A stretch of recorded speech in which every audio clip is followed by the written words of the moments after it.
Bonjour, notre vidéo d'aujourd'hui est tirée d'une fable de La Fontaine, le lièvre et la tortue.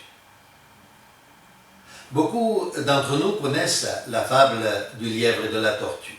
J'en fais cependant un court résumé à l'attention de ceux qui ne la connaîtraient pas ou tout simplement pour la remettre en mémoire.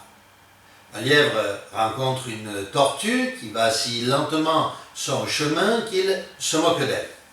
Alors la tortue, vexée, lui répond par défi de se lancer ensemble dans une course de vitesse décisive. Le lièvre moqueur accepte le défi qui doit ridiculiser la tortue devant tous.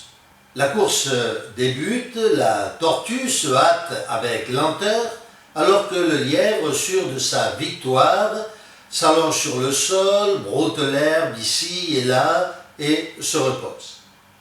N'a-t-il pas tout le temps devant lui? La tortue n'est pas près d'arriver, n'est-ce pas? Lorsque soudain le lièvre se réveille, il est trop tard, la tortue a franchi la la ligne d'arrivée. Nombreux sont les chrétiens qui, pour leur part, ressemblent comme deux gouttes d'eau, soit au lièvre, soit à la tortue. Certains paraissent à d'autres un peu lourds, pâteaux, lents, voire inaptes pour la course du Seigneur, ou encore lourdement chargés des fardeaux de la vie, des problèmes de santé, une famille, les tracas quotidiens. Ne sont-ils pas lents ces chrétiens? Comment pourraient-ils emporter victorieux la course de la vie? Jésus ne disait-il pas lui-même à ses disciples, en Luc chapitre 24, verset 25, « Ô homme sans intelligence, et dont le cœur est lent à croire tout ce qu'ont dit les prophètes. » D'autres, pour le Seigneur, ressemblent aux lièvres de la fable. Ils sont si zélés, enthousiastes, rapides. Leur agilité, ou plutôt leur promptitude, pourrait même faire penser à d'autres qui n'ont que 4 pas à faire pour atteindre le royaume. Ils font dans la course du Seigneur l'admiration de tous ceux qui les contemplent. On les trouve souvent parmi les diacres, les missionnaires, les prêtres ou les pasteurs, chez les évêques, les cardinaux, les évangélistes, les télé-évangélistes internationaux ou parmi certains membres d'une église ou d'une autre. Certains se disent prophètes, apôtres, ils disent pouvoir parler en langue, créer de grandes églises, conduire des centaines, voire des milliers d'hommes. Comme le dit l'Écriture dans Romains, au chapitre 10, verset 15, « Quels sont beaux les pieds de ceux qui annoncent la paix, de ceux qui annoncent de bonnes nouvelles. » Par contre, en Apocalypse, chapitre 3, versets 17 et 18, il est écrit « Parce que tu dis, je suis riche, je me suis enrichi, je n'ai besoin de rien. Et parce que tu ne sais pas que tu es malheureux, misérable, pauvre, aveugle et nu. » C'est donc la course de la vie qui va départager le vainqueur, comme le dit si bien l'apôtre Paul dans Philippiens au chapitre 3, verset 14, où il dit « Je cours vers le but pour remporter le prix de la vocation céleste de Dieu en Jésus-Christ. » Au cours de ma vie, j'ai malheureusement souvent vu des chrétiens investis par Dieu d'un immense talent, gaspiller un temps précieux, oubliant l'objectif final, la ligne d'arrivée, le retour du Seigneur ou leur propre rencontre avec la mort physique ou spirituelle. Par exemple, j'ai vu des jeunes remplis de talents spirituels ou de talents de toutes sortes rechercher le succès professionnel ou la notoriété alors qu'ils auraient pu être missionnaires ou travailler ardemment avec zèle dans leurs églises. D'autres voulaient bien servir le Seigneur. Ils avaient la volonté de le faire, mais pas l'action. Je me souviens de l'un d'eux qui me disait Lorsque j'étais jeune, je voulais servir le Seigneur, mais la vie a passé si vite, sans que je m'en aperçoive. Et aujourd'hui, ajouta-t-il, je suis vieux et malade. Aujourd'hui, je voudrais réellement m'investir au service du Seigneur, mais voilà, c'est trop tard. Ma santé ne me le permet plus. Quelle tristesse d'entendre de telles choses, n'est-ce pas? J'ai croisé encore d'autres lièvres parmi des responsables d'église qui ont fini par abandonner le Seigneur. En Thaïlande, par exemple, avec mon épouse, j'ai rencontré une chrétienne merveilleuse qui me raconta le malheur de sa vie. Elle nous dit, dans mon amour pour le Seigneur, je ne voulais pas épouser un chrétien médiocre et j'ai donc épousé un pasteur. Il était bien, mon pasteur, et je l'aimais tendrement. Un jour, il est parti avec une prostituée. Dans Matthieu, au chapitre 13, verset 15,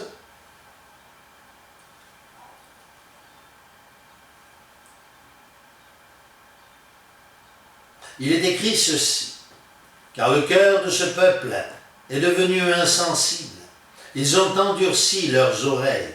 Ils ont fermé leurs yeux de peur qu'ils ne voient de leurs yeux, qu'ils n'entendent de leurs oreilles, qu'ils ne comprennent de leur cœur, qu'ils ne se convertissent et que je ne les guérisse. » Heureusement, tous les chrétiens ne sont pas ainsi. Nous avons, comme dans la parabole, des lièvres et des tortues.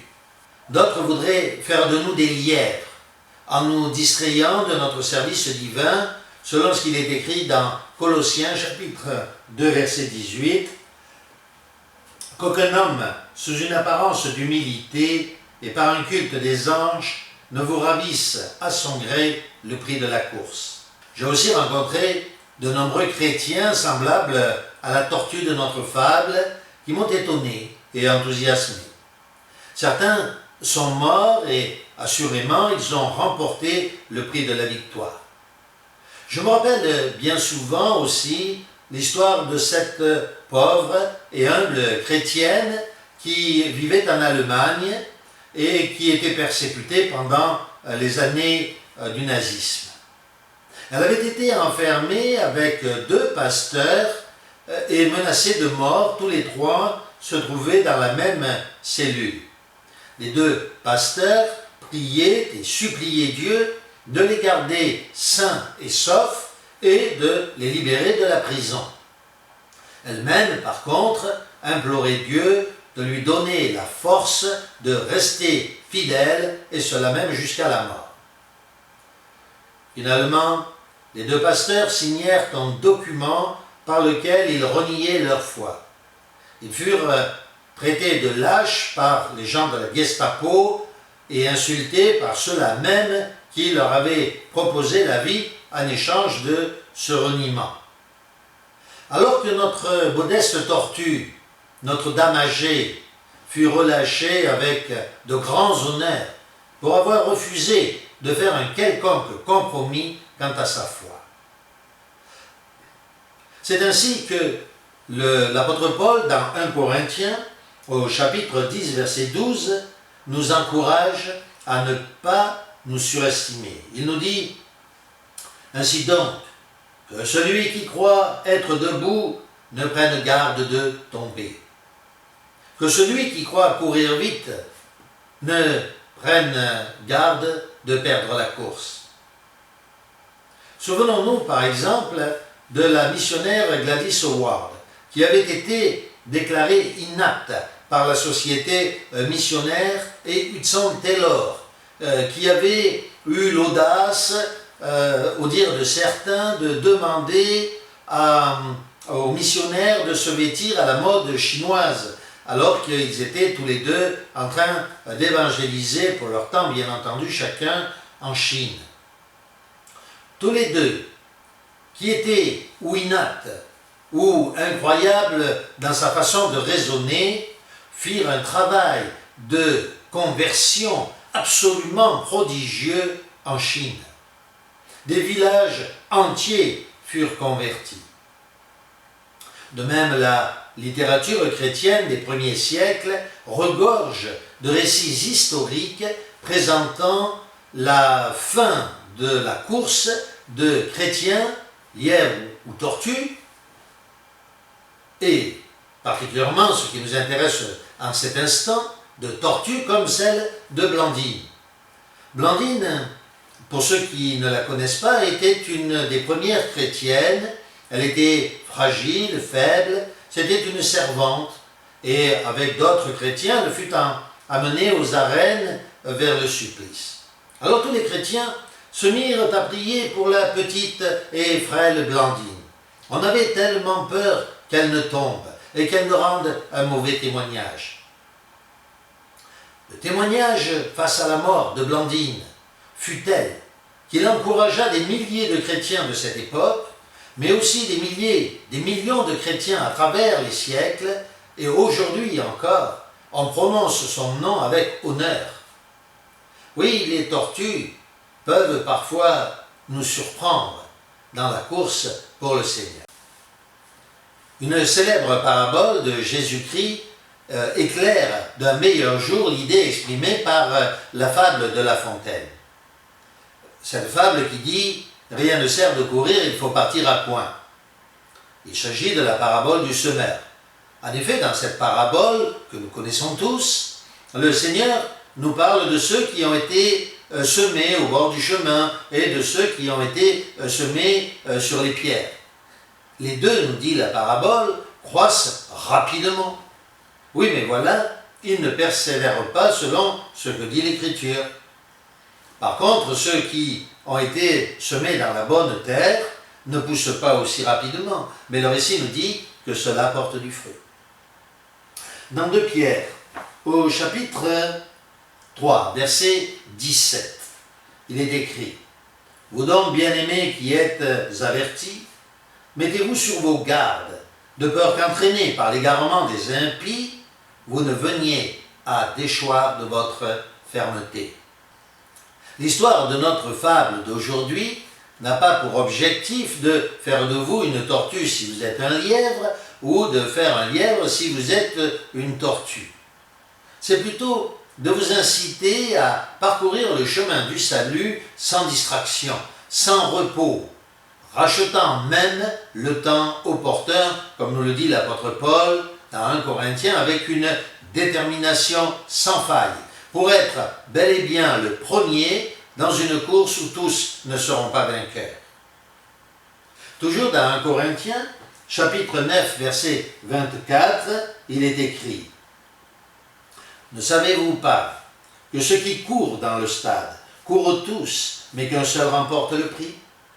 Courez de manière à le remporter. » Ainsi, nous pourrons dire, avec l'apôtre Paul, lorsqu'il écrit à Timothée au chapitre 4, versets 7 à 8, « J'ai combattu le bon combat, j'ai achevé la victoire, j'ai gagné la foi. »